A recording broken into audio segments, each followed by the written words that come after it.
Great morning, you guys. Fired up here live from Miami.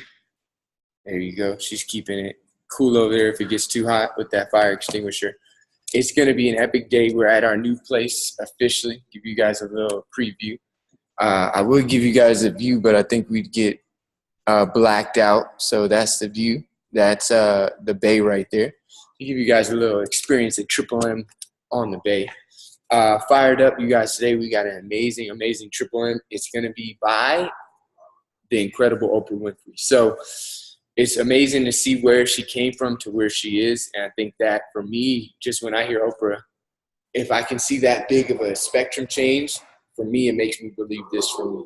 You know, this makes you believe maybe I can do that. So to come from where she's been to where she is, one of the most influential women in the world, overcame so many things, you know, from not only being a woman to being a woman of color, to being, you know, a talk show host, to being all these things. She's going to be sharing an amazing perspective. And I want you guys to get your notebooks out, you know, get your nuggets ready. If you can share live, I'll be calling out some people at the end. If you can't, no problem. Type in the chat bar and go ahead and type in the chat bar where you're from and your name so we can see where everybody's from. We're here in Miami, so where are you guys from? And without further ado, we're going to get into Oprah Winfrey, Rules for Success. Let's get it. 3. Rule number 6 is my personal favorite, and I'd love to know which one you guys like the best. Also, as you're watching, if you hear something that really resonates with you, please leave it down in the comments below and put quotes around it so other people can be inspired by it as well. And if you leave it within the first couple hours of this video going live, you have a chance to win one of 2 daily prizes.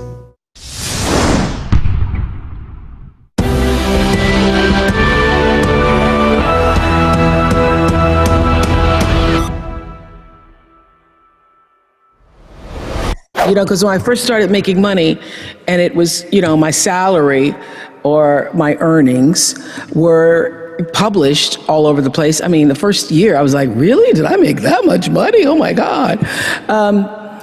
It was very difficult for me to figure out where my boundaries were because I'd grown up poor and didn't have anything.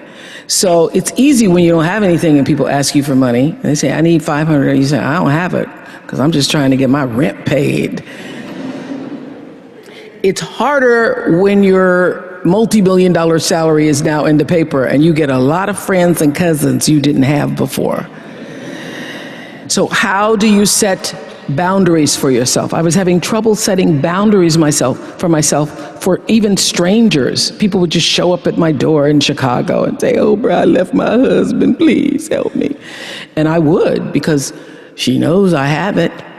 So don't try that now though, okay? Don't try that now, I figured it out. So what I learned is that, oh, the reason why people keep showing up is because my intention is to make them think that I'm such a nice person that you can ask me for anything, you can get me to do anything, I'm gonna say yes, I'm gonna say yes. So when Stevie called me this time, I thought I'd try out my first no on Stevie. Let's start big. He wanted me to donate some money to a charity, and I didn't want to donate to the charity because I have my own charities and I care about a lot of people, but the problem is when you have money, everybody thinks you just want to give to everything. So every letter I ever get starts with, we know you love the children. Yes, I do love the children, but somebody else is going to have to help the children. So I said to Stevie, no. And as a person who has that disease to please, I was waiting for him then to say, I will never speak to you again. I will never call you. I will never sing a song for you. And he didn't. He just said, okay. Okay? Okay, it's okay? He said, okay, check you later. And what I learned from that is, many times you will have angst and worry about things and put yourself in a state, like someone said this morning because their phone went off, they were mortified over a phone, I said, really? You will put yourself in a state when the other person really isn't even thinking about you. So learning that I could specifically determine for myself what the boundaries were for me, what I wanted to do, give my money, give my time, give of my service to who I wanted to give it to when I did, that I get to make that decision. And just because you get 100 requests a week doesn't mean you have to try to fulfill all of that. Just because you have all of these demands on your time and on you doesn't mean that you have to say yes. You get to decide because you're the master of your fate. The captain of your soul, as William Ernest Henley said in Invictus. And understanding that really changed the meaning of my life in that I was no longer driven by what other people wanted me to do, but took charge of my own destiny, making choices based upon what do I feel is the next right move for me. Quincy Jones had, I would not even say an important role. I would say the role in my acting career. Quincy Jones discovered me. And it's so interesting to me because when I was working as a television newswoman in Baltimore, and really all I wanted to do was be an actress, but I was doing television. And I felt at the time, well, I can't quit this job because this is what everybody else wants to do. And if I quit this job, what am I going to do?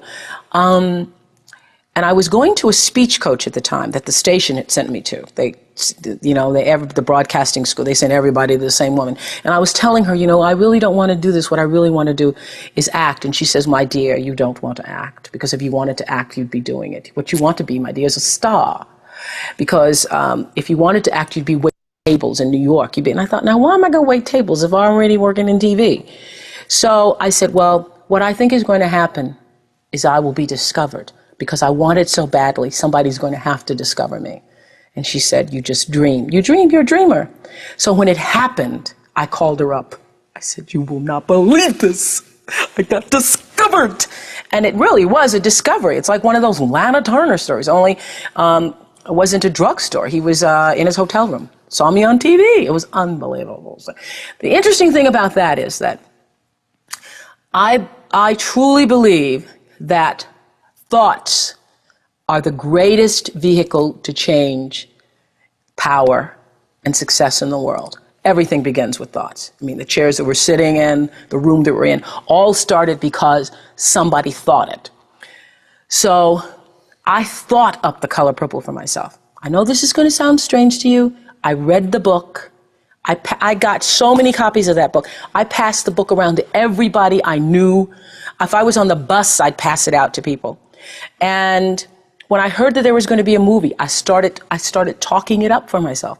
I didn't know Quincy Jones or Steven Spielberg or how on earth I would get in this movie. I'd never acted in my life, but I felt it so intensely that I had to be a part of that movie. I really do believe I created it for myself. I wanted it more than anything in the world and would have done anything to do it.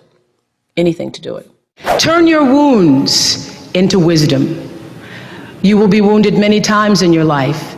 You'll make mistakes. Some people will call them failures. But I have learned that failure is really God's way of saying, excuse me, you're moving in the wrong direction. It's just an experience.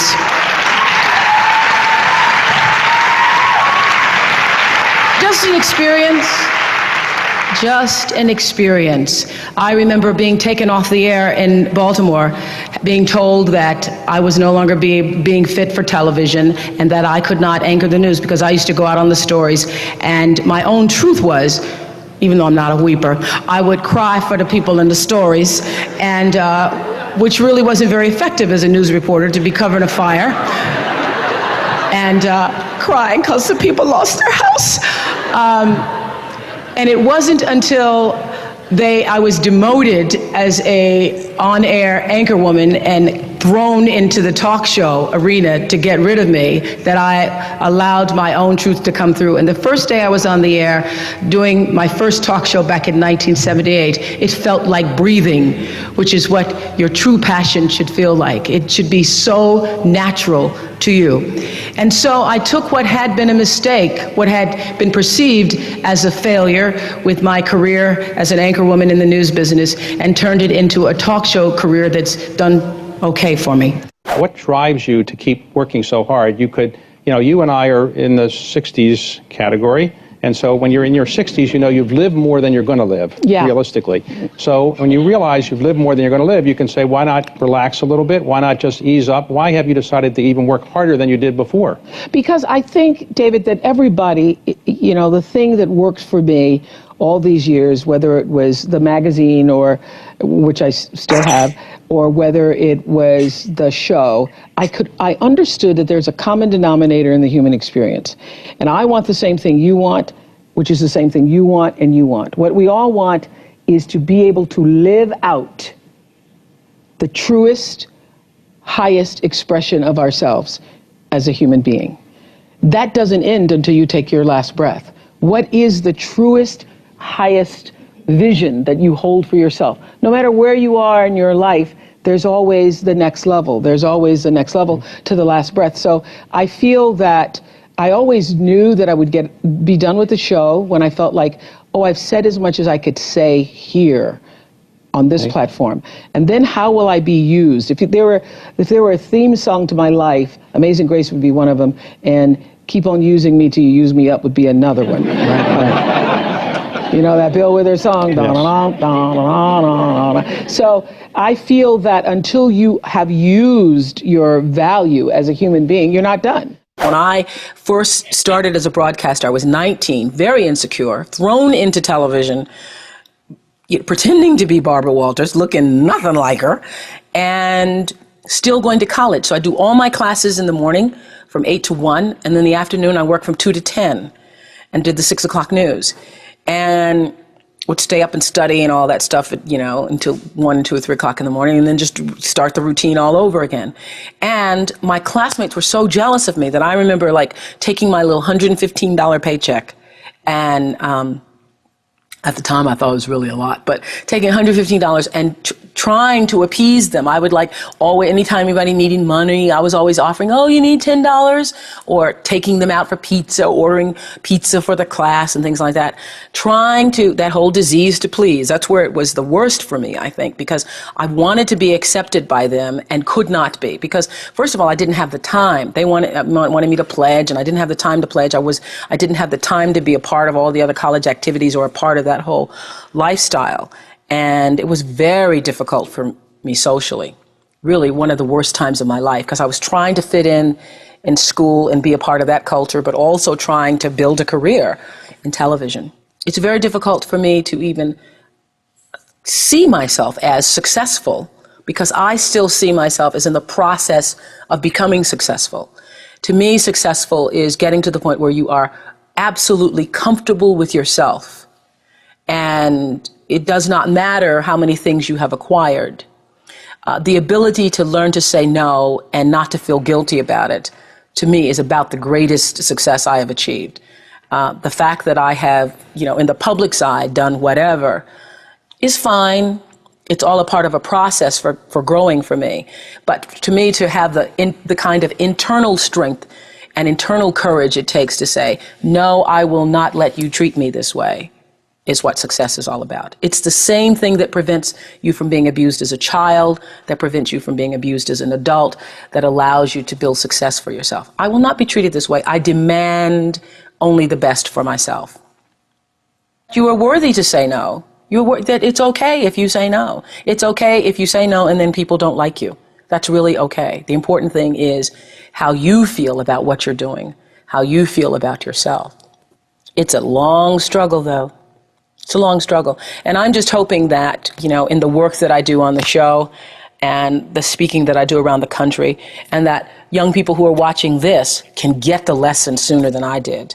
Because it's painful, because you keep repeating it over and over and over until you get it right. And what I found is that every time you have to repeat the lesson, it gets worse.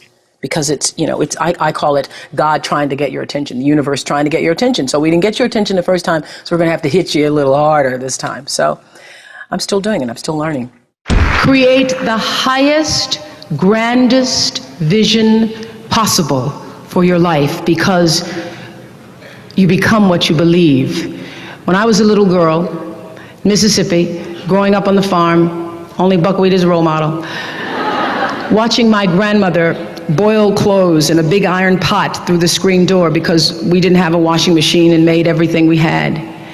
I watched her and realized somehow inside myself and the spirit of myself that although this was segregated Mississippi and I was colored and female, that my life could be bigger, greater than what I saw. I remember being 4 or 5 years old. I certainly couldn't articulate it, but it was a feeling, and a feeling that I allowed myself to follow. I allowed myself to follow because if you were to ask me what is the secret to my success, it is because I understand that there is a power greater than myself that rules my life. And in life, if you can be still long enough in all of your endeavors, the good times, the hard times, to connect yourself to the source, I call it God, you can call it whatever you want to, the force, nature, Allah, the power. If you can connect yourself to the source and allow the energy that it is your personality, your life force to be connected to the greater force, anything is possible for you. I am proof of that. I think that my life, the fact that I was born where I was born and the time that I was and have been able to do what I've done speaks to the possibility, not that I am special, but that it could be done. I remember when I started the school and I said to my beloved friend, that was epic, major nuggets. All right, you guys, so we're going to get into some of the shares. If you're at work and can't share, put in some comments on the chat bar. Rox, what you got for us? What's up, guys? So I loved the part where she was talking about living your life to the fullest. And I love how the guy asked her, like you've already become super massively successful and you've achieved so much in your life. Like, wouldn't you want to relax? And she said, like, as long as we're breathing, like, there's always a next level to who we are, and there's always a next level to our life.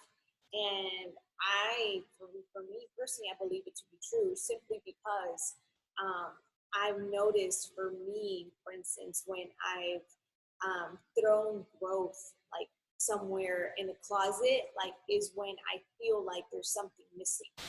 And that missing is that part of growing. You know, it's just like, for instance, a tree. How tall will the tree grow? It will grow to as much as it can and to its highest and fullest potential. It'll keep on extending its branches and it'll keep on growing. And as human beings, for us, we don't just stop growing like when we're adults because we reached our height. Like, no, as far as like physical growth is a choice. And that for me, like, I really love that. I love how she said that. And I think that for me, it just really resonated because it is a choice. So I really love that. And then the second one that I really loved, I love when she was talking about demanding respect.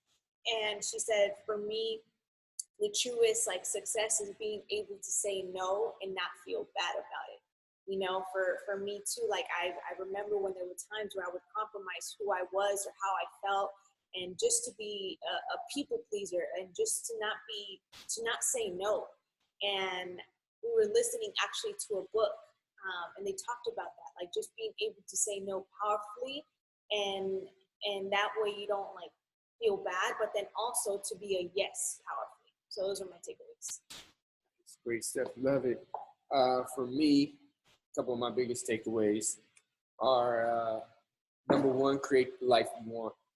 And I feel like even as we're here in our new chapter in Miami, you know, I've been sitting here and I feel like I've created this. Like, I don't know if you guys have ever heard people who get awards or things like that, us in Herbalife, as they move up on the marketing plan and maybe hit president's team, you'll hear them say, I felt this 1,000 times. I've seen this before. And it's because you create your life, whether you know it or not. It's a law of our universe.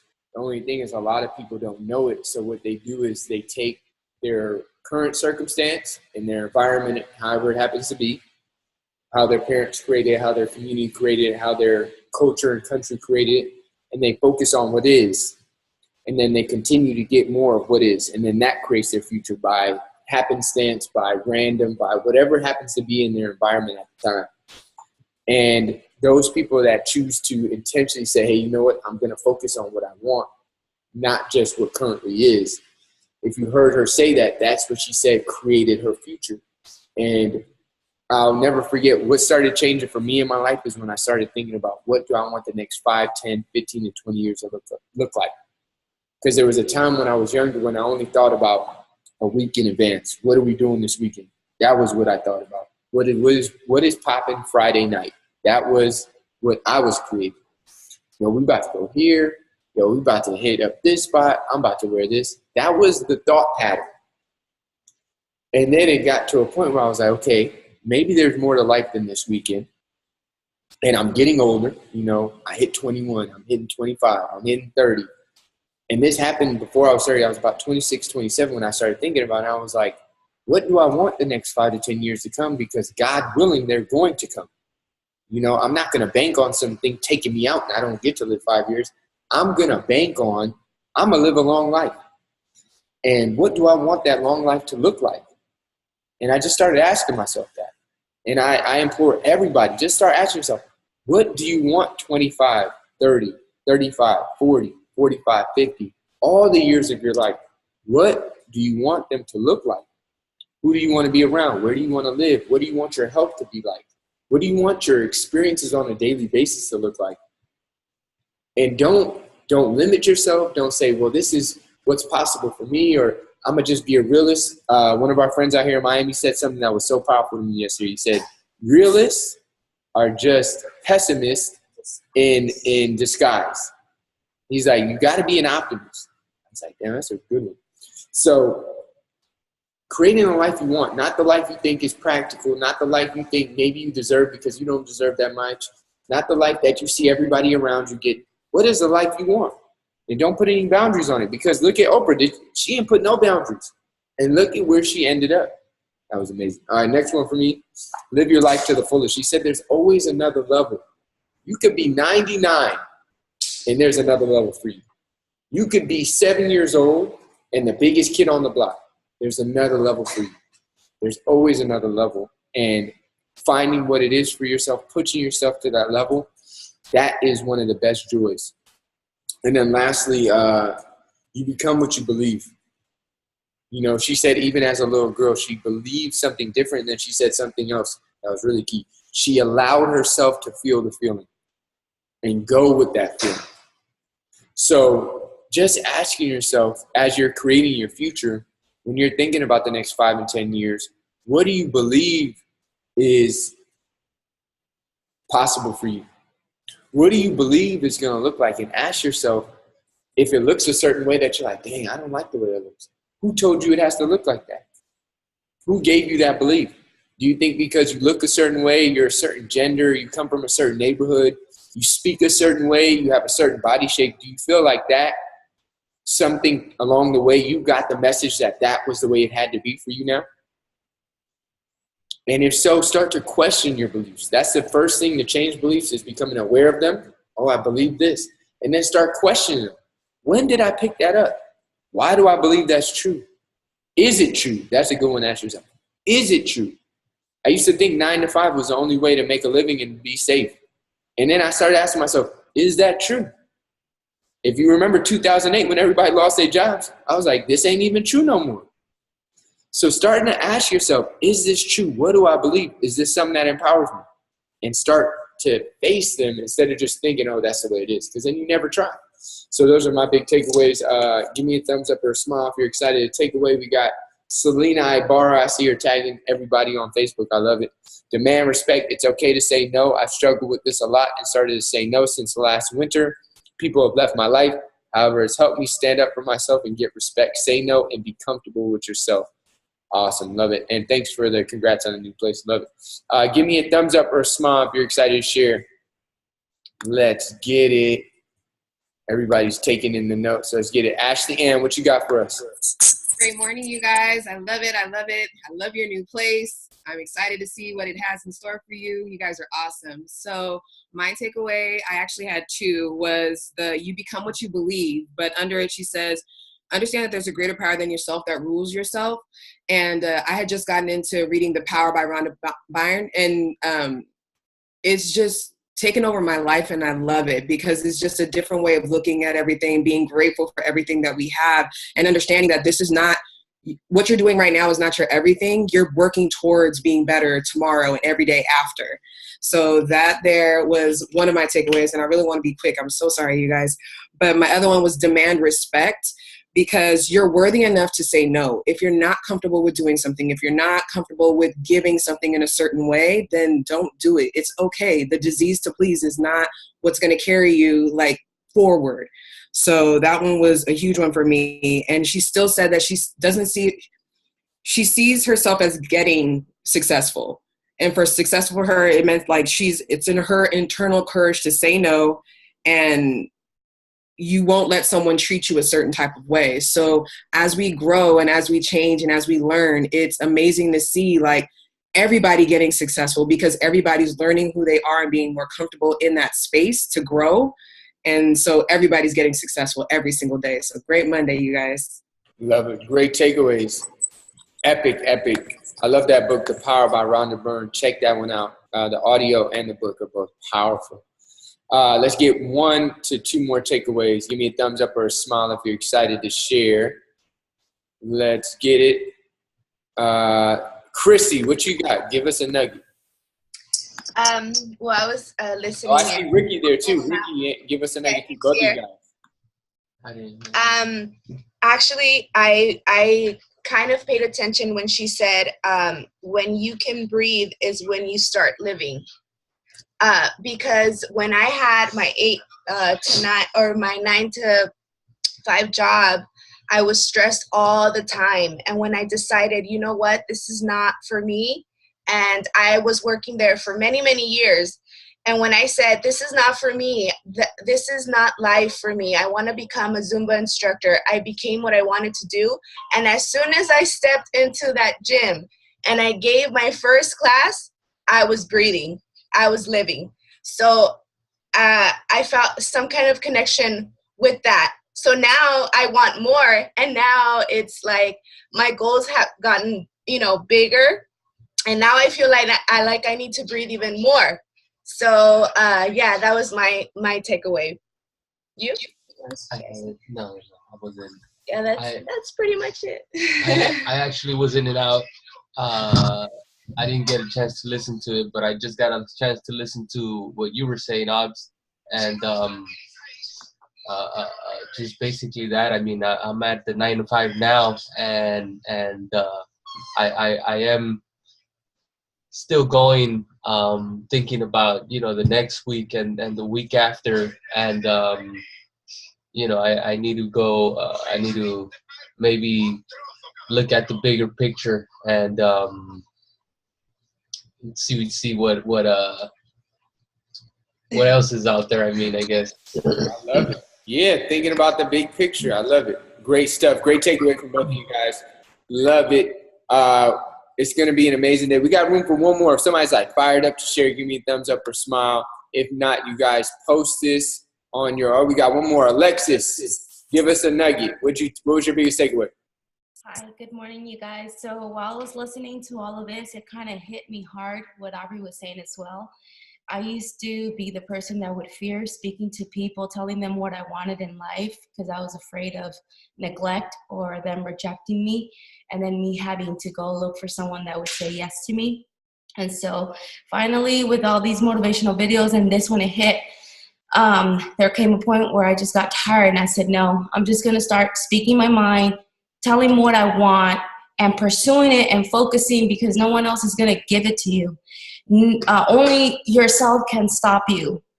So I used to also think by the day, by the week. Now I'm thinking by the year. So I'm not like Aubrey by the future, but I'm getting there. I'm not by the week, by the month, but I'm by the year. And I'm already looking ahead to what's coming in February, already in April, and I'm focused on it, and I don't want to lose that sight. So I'm no longer saying yes to people. I'm saying no, and this is why. And so it's just taking me a little bit further in life. Yes, definitely. So that's what I wanted to share. Awesome. Love it. Yep. Getting that courage, speaking your mind, and commanding your respect, as everybody should. So I love it, you guys. Man, fired up. It's a new week. I can't wait. Mondays just feel amazing to me. And thank you guys for all plugging in live, all your chats on the live. And then take the recording, repost it, take the flyer, repost it, take a picture of Oprah, repost it, take a selfie of yourself and take a nugget and repost it. Do not leave all this inspiration and breakthroughs with you. Pay it forward and invite people to next week's Triple M. Every single week, we grow, we learn, we get motivated, and we have a great week, you guys. I'm going to take everybody off mute. Let's get some nuggets and let's get some energy. Have a great week.